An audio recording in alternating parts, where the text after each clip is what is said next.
बीड जिल्ह्यातील गुन्हेगारी प्रकरणावरून राष्ट्रवादी काँग्रेसचे आमदार जितेंद्र आव्हाड यांनी राज्य सरकार आणि पोलिसांवर तीव्र शब्दात टीका केली आहे। बीड पोलीस कायदा सुव्यवस्था राखण्यात अपयशी ठरत आहेत। गुन्हेगार मोकाट फिरत असून कायद्याची भीती संपल्याचं हे उदाहरण असल्याचं आव्हाड यांनी सांगितलं। सीआयडी आणि एसआयटीच्या कार्यक्षमतेवर बोलताना आव्हाड यांनी एसआयटीनं स्पष्ट सांगावं की ते काम करत नाहीत। गुन्ह्यांची उकल होत नसल्यामुळे सामान्य लोकांमध्ये कायद्याचा दरारा उरला नाही। त्यांनी गुन्ह्यांमध्ये तरुणांचा गैरवापर होत असल्याकडेही लक्ष वेधलं। आव्हाड यांनी सुदर्शन घुले प्रकरणाचा उल्लेख करत सुदर्शन घुले याचं घर पत्र्याचं आहे, त्याला योग्य घर का दिलं जात नाही, त्याच्यासारख्या लोकांना मार्गदर्शन करण्याऐवजी गुन्हेगारीकडे ढकललं जात असल्याचंही आव्हाड यांनी सांगितलं।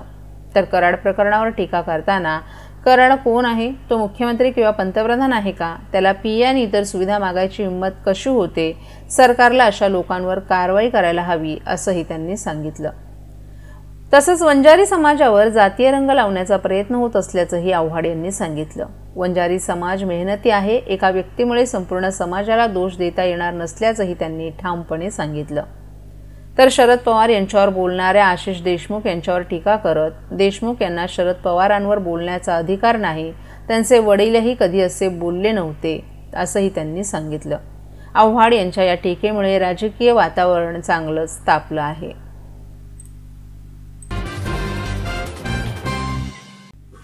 मुलांना पोलिसांची भीती बाळगू नका, ते तुमचे मित्र आहेत। कोणत्या तक्रारी पोलिसांकडे करायच्या, कोणत्या इतर विभागाकडे याचीही माहिती घ्या। पोलीस त्यांची शस्त्र कशासाठी आणि कोणत्या वेळी उपयोगात आणतात हेही जाणून घ्या आदींची माहिती अगदी गप्पांच्या ओघात ठाणे शहर पोलिसांनी काल विद्यार्थ्यांना दिली आहे। निमित्त होतं पोलीस रेझिंग डेचं। पंतप्रधान पंडित जवाहरलाल नेहरू यांच्या हस्ते 2 जानेवारी 1960 रोजी महाराष्ट्र पोलीस दलाला त्यांचा स्वतंत्र ध्वज देण्यात आला। तेव्हापासून हा दिवस रेझिंग डे म्हणून साजरा होतो। ठाणे पोलीस आयुक्तालयातही दरवर्षीप्रमाणे यंदाही 2 ते 5 जानेवारी 2020 दरम्यान विविध उपक्रमांनी साजरा होत आहे। नौपाडा पोलीस ठाण्यात वरिष्ठ पोलीस निरीक्षक अभय महाजन यांनी या निमित्तानं सरस्वती 8वी ते 9वी पर्यंतच्या सुमारे 60 विद्यार्थ्यांना गटागटांना पोलीस यंत्रणेची माहिती दिली। यामध्ये पोलीस ठाण्याचं कामकाज कसं चालतं, ठाणे अंमलदार, मुद्देमाल याबाबतची माहिती, तसंच SLR पासून अश्रुधुराच्या नळकांड्यांपर्यंतच्या शस्त्रास्त्रांची माहिती त्यांना मोकळेपणानं देण्यात आली। जमाव नियंत्रणा पलीकडे गेल्यानंतर त्यावर थेट लाठीचार्ज किंवा गोळीबार करण्यापेक्षा अश्रुधुराच्या नळकांड्या फोडण्यासाठी गॅसगनचा कसा उपयोग केला जातो, याशिवाय 9mm पिस्तूल, कार्बाईन, सेल्फ लोडेड रायफल आदी आधुनिक शस्त्रांचीही माहिती विद्यार्थ्यांनी पोलीस काकांकडून जाणून घेतली।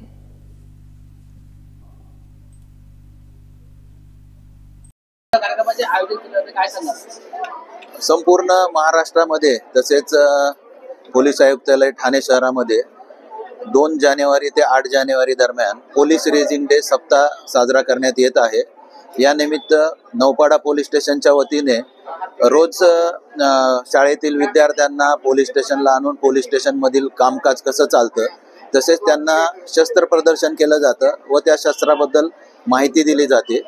त्याचप्रमाणे प्रत्येक रोज 2 शाळेमध्ये सायबर एक्सपर्ट व पोलीस स्टेशनचे अधिकारी आणि कर्मचारी यांच्या वतीनं सुद्धा शाळेमधील विद्यार्थ्यांना महिला सुरक्षा, सायबर सुरक्षा, सेफ्टी मेजर्स कसे घ्यायचे याबद्दल रोज त्यांना लेक्चर चालू आहेत। त्याचप्रमाणे आपण नौपाडा पोलीस स्टेशनच्या वतीनं मेडिकल कॅम्प सुद्धा आयोजित केलेला आहे। ज्येष्ठ नागरिकांचा मीटिंग पण आयोजित केलेली आहे। त्याचबरोबर जे पोलीस मुख्यालयाचं बँड पथक आहे ते पण तलावपाळी येथे बँड पथकाचं वाद्यन झालेलं आहे। उद्या 5 तारखेला सकाळी 7 वाजता आम्ही सायकल प्रेमी व नौपाडा पोलीस स्टेशनच्या वतीने एक सायकल राईडचं पण आयोजन केलेलं आहे। सदरचा सायकल राईड हा चिंतामणी चौक ते घाणेकर सभागृहाच्या तिकडे उपवनकडून वापस असा आणि एक जॉय राईड पण आहे। असे सर्व कार्यक्रम या रेझिंग डे सप्ताहाच्या अनुषंगानं आयोजित केलेले आहे। आणि उद्याची जे सायकल राईड आहे त्याला अतिशय चांगला प्रतिसाद आहे। त्याची जी लिंक टाकली होती त्या लिंकमध्ये आतापर्यंत 507चं रजिस्ट्रेशन झालेलं आहे। त्याप्रमाणे त्यासाठी उद्या आपण सर्वांनी सायकल राईडच्या तिथे यावं अशी आपल्याला विनंती करतो। महाराष्ट्रातील भगिनींना आधार देणारी राज्य शासनाची मुख्यमंत्री माझी लाडकी बहीण योजना। या योजनेअंतर्गत अल्प उत्पन्न गटातील 21 ते 65 वयोगटाच्या भगिनींना मिळणार दरमहा 1500 रुपयाची मदत। अर्ज करण्यासाठी 31 ऑगस्ट 2024 पर्यंत मुदतवाढ। कुटुंबाचं वार्षिक उत्पन्न 2.5 लाख रुपयांपेक्षा कमी असलेल्या महिला पात्र। कुटुंबाकडे पिवळं किंवा केशरी रेशन कार्ड असल्यास उत्पन्नाचा दाखला आवश्यक नाही। पांढरं रेशन कार्ड असेल किंवा रेशन कार्ड नसेल तर कुटुंबाचं वार्षिक उत्पन्न 2.5 लाखांपेक्षा कमी असल्याचा दाखला आवश्यक। योजनेसाठीचा ऑनलाईन अर्ज नारी शक्ती दूत ॲप वरून किंवा पोर्टलवर भरता येईल। ज्या भगिनींना ऑनलाईन अर्ज भरता येत नसेल त्यांच्यासाठी अंगणवाडी, ग्रामपंचायत, वॉर्ड ऑफिस, सेतू सुविधा केंद्रामध्ये किंवा आशाताई बचत गटाच्या CRP यांची मदत उपलब्ध। आता आपल्याला अभिमानाने म्हणता येईल, सुखी आणि सुरक्षित आहे माझी लाडकी बहीण।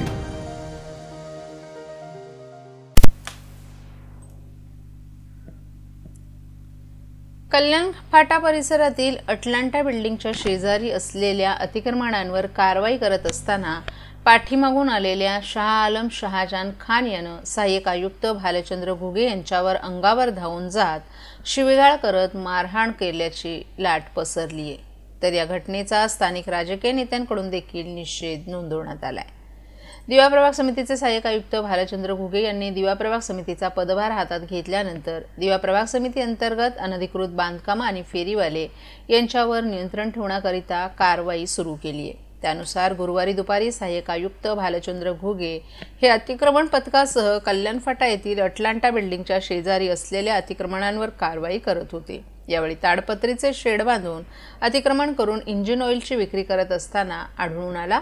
या अतिक्रमणांवर कारवाई करण्यासाठी ते गेले असता अब्दुल्ला शाह आलम खान वय वर्ष 27 यानं सहाय्यक आयुक्तांशी आणि त्यांच्या सहकाऱ्यांशी वाद घालून शिवीगाळ करत धमकी दिली। तर शाह आलम शहाजा खान वय वर्ष 63 यांनी घुगे यांच्या मानेवर हातानं जोराचा फटका मारून शिवीगाळ करत धमकी दिली।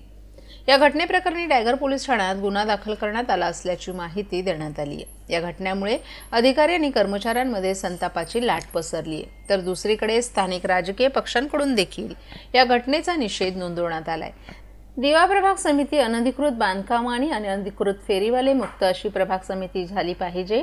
या भाड हल्ला करणाऱ्यांचा आम्ही शिवसेना उद्धव बाळासाहेब ठाकरे पक्षाकडून जाहीर निषेध करतो, असं शिवसेना उद्धव बाळासाहेब ठाकरे दिवा शहर संघटक रोहिदास मुंडे यांनी सांगितलं। ठाणे महापालिकेच्या माजोडा प्रभाग समितीच्या सहाय्यक आयुक्ता कल्पिता पिंपळे यांच्यावर फेरीवाल्याकडून झालेल्या भाड हल्ल्यात हाताची बोटं त्यांना गमवावी लागल्याची वेळ ओढवली होती। त्यानंतर पुन्हा एकदा दिवा प्रभाग समितीचे सहाय्यक आयुक्त भालचंद्र घुगे यांच्यावर अतिक्रमणावर कारवाई दरम्यान हल्ला झाल्याची घटना घडली आहे। या घटनेचा सर्व स्तरातून संताप व्यक्त करण्यात येत आहे।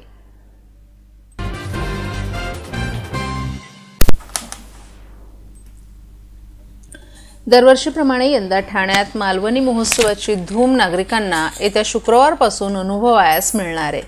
कोकण ग्रामविकास मंडळाच्या वतीनं 10 ते 19 जानेवारी या कालावधीत मालवणी महोत्सव 2025चं आयोजन पोखरण रोड नंबर 1 शिवाईनगर येथील उन्नती गार्डन मैदानात करण्यात आले।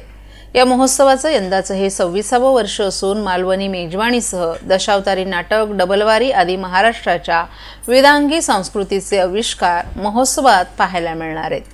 याशिवाय विद्यार्थ्यांसाठी समूह नृत्य स्पर्धा होणार असून महिला वर्गासाठी खेळ पैठणीचा मध्ये महाराणी पैठणी जिंकण्याची संधी मिळणार आहे, अशी माहिती मालवणी महोत्सवाचे आयोजक तथा कोकण ग्रामविकास मंडळ ठाणे जिल्हा हाऊसिंग फेडरेशनचे अध्यक्ष सीताराम राणे यांनी एका पत्रकार परिषदेत दिली आहे।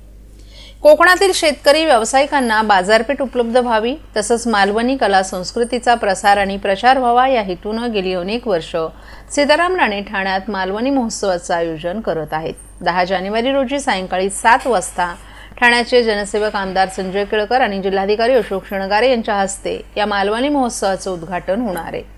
10 दिवस चालणाऱ्या या महोत्सवाला महाराष्ट्राचे मुख्यमंत्री देवेंद्र फडणवीस, उपमुख्यमंत्री एकनाथ शिंदे, उपमुख्यमंत्री अजित पवार, माजी केंद्रीय मंत्री नारायण राणे, मत्स्य व बंदरे मंत्री नितेश राणे, परिवहन मंत्री प्रताप सरनाईक, भाजप नेते माजी मंत्री रवींद्र चव्हाण, विधान परिषदेचे गटनेते प्रवीण दरेकर, आमदार निरंजन डावखरे, निलेश राणे आदींसह विविध क्षेत्रातील मान्यवर भेट देतील।